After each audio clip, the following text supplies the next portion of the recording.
Hello. Pull. Oh.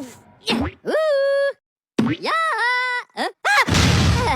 Woohoo!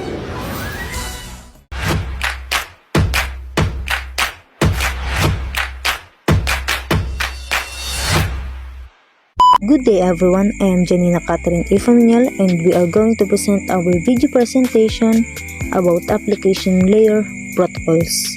Protocol is a set of rules and messages that form an internet standard. There are 6 types of protocols. These are DNS. DNS stands for Domain Name System. In Domain Name System, there are an IP address. In Domain Name System, used to get an IP address, and there are 2 types of IP address, IPv4 and IPv6. We use IP address to communicate to another computer system. Without IP address, we cannot communicate to another computer system. That's why IP address is very important. The example of domain name is yahoo.com, google.com. These are the domain name, and we are getting IP address by the use of DNS protocol. And by using IP address, we can communicate to another server. HTTP. HTTP stands for Hypertext Transfer Protocol. We use Hypertext Transfer Protocol for browsing web page, like in our browser. When we write HTTP www.google.com, then the HTTP, that is our Hypertext Transfer Protocol that we use for browsing web page. HTTP and HTTPS are the same. If you have HTTPS, S means for security purposes. SMTP and POP. SMTP stands for Simple Mail Transfer Protocol, while POP, Post Office Protocol. Regarding email, SMTP and POP, these are protocol server.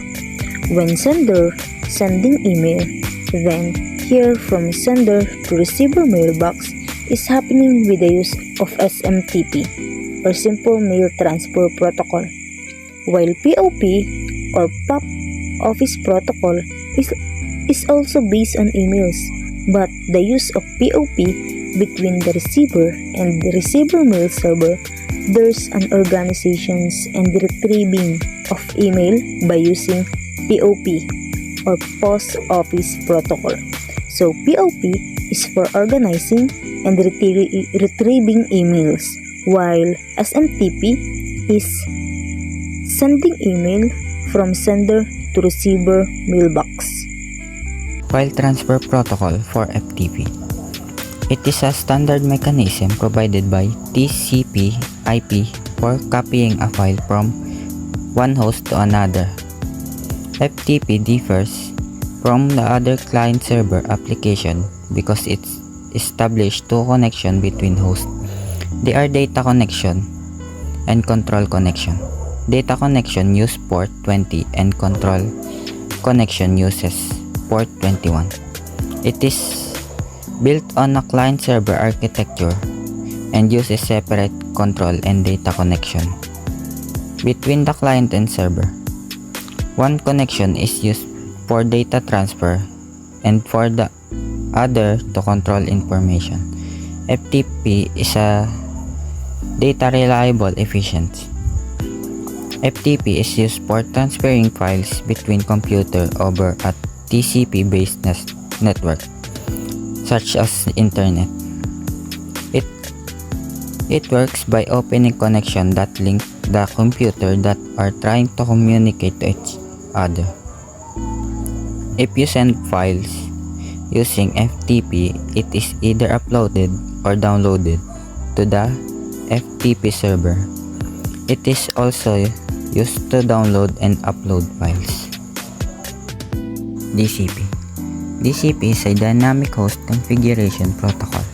It is a network management protocol that is used on the Internet Protocol network for automatically assigning IP addresses and other communication configuration to devices connected to the network.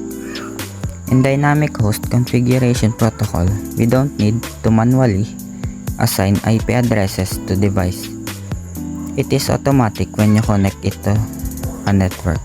Because of it is simple to use and widespread support. It is a default protocol used by most routers and networking equipment.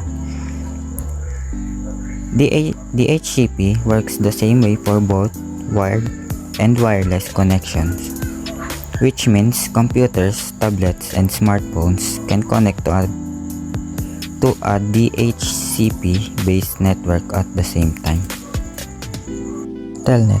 Telnet means terminal network, and it is an application layer protocol in which a client-server applications allows a user to log into a remote machine and let the user access any application on a program remote computer. Telnet uses network virtual terminal system to encode characters on a local system. Telnet is a protocol that provides a general bidirectional 8-bit byte-oriented communication facility.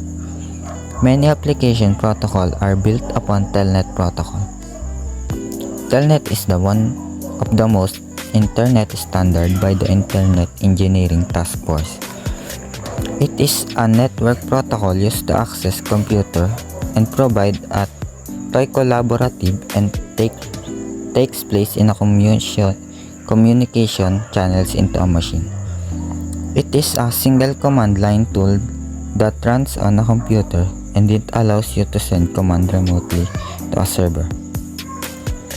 When we connect to a server using Telnet, we are sent command using keyboard and tell the server what to do.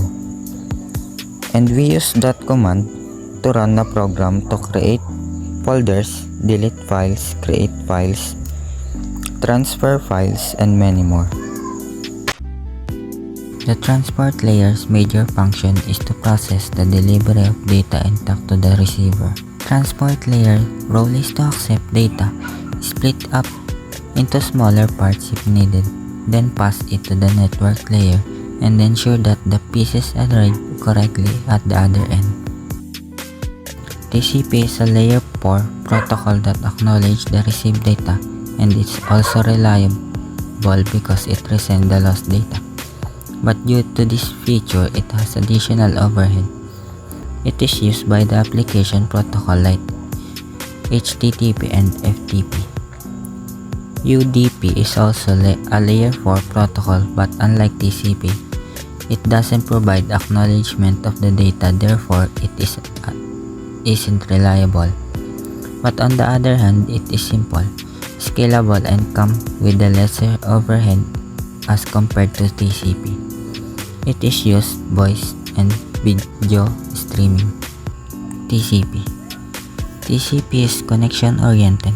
It has built-in system to check for errors and guarantee data will be delivered in order it was sent, making it perfect protocol for transferring information like still images, data files, and web pages. While UDP is simpler, it is connectionless. With UDP, there is no overhead for opening a connection, maintaining a connection, or terminating a connection.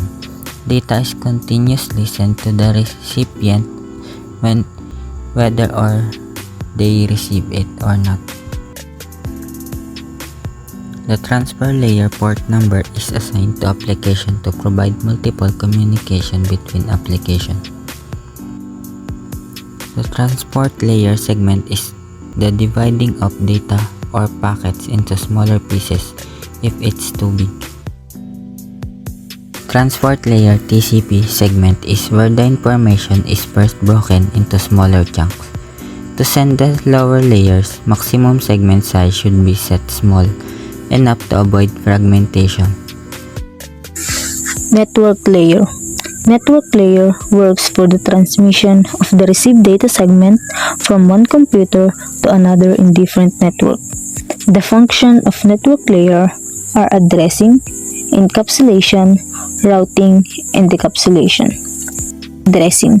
Every computer has their own unique IP address. IP addressing done in network layer is called logical addressing. Encapsulation. Network layer assign sender and receiver IP address to each segment to form an IP packets to raise the correct destination. Routing. Routing is a moving packet from source to destination based on logical addressing of IPv4 and IPv6. Example: Computer 1 is connected in network 1 and Computer 2 is connected in network 2. From Computer 2, we need have to request an access to, example, google.com.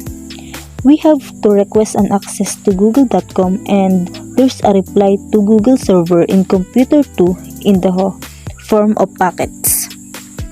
Because each device has their own IP address, so both computer will be having a unique IP address as well. Network layer of the Google server has their both IP address in the packets and must use in this, and tells that the three combination is represent network and the one combination or last combination represent host or computer 2.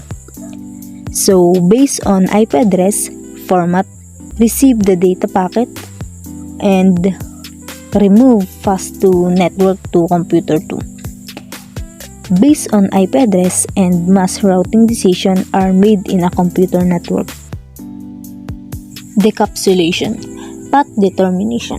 A computer can be connected to internet server or computer in a number of these. Choosing the best possible path for data delivery from source to destination is called path determination.